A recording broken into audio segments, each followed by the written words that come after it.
আসসালামু আলাইকুম, welcome to Tanvir একাডেমিতে। আপনার বস আপনাকে একটি ডাটা সেট দিয়ে বলল যে এই যে ডেজিগনেশন কলাম আছে, এখানে সে একটা সামারি তৈরি করেছে ডেজিগনেশন এবং কতজন আছে। এখানে যেই ডেজিগনেশন অর্থাৎ যেই পদবি আমরা লিখব, সেই পদবিতে কতজন আপনার এই ডাটা সেটের ভিতরে আছে সেটা এখানে অটোমেটিক চলে আসবে। এখানে যদি আমি এখন জিএম এন্ট্রি করি, তাহলে এখানে জিএম কতজন আছে সেটা অটোমেটিক চলে আসবে। তাই এটা আমরা কিভাবে বের করতে পারি?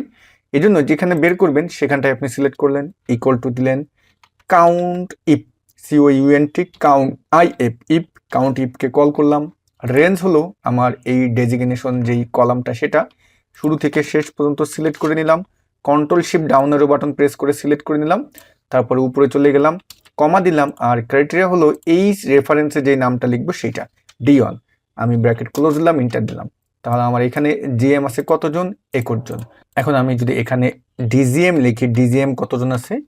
ডিজিএম আমরা খেয়াল করতেছি 19 জন আছে। যদি আমরা এনএসএম লিখি, এনএসএম কতজন আছে? এনএসএম 23 আছে। তা এভাবেই আপনি আপনার কাঙ্ক্ষিত ফলাফলটি বের করে ফেলতে পারেন। যদি ভিডিওটি ভালো লেগে থাকে একটি লাইক দেবেন, আপনার মূল্যবান মতামত শেয়ার করতে ভুলবেন না। সবাই ভালো থাকবেন। আল্লাহ হাফেজ।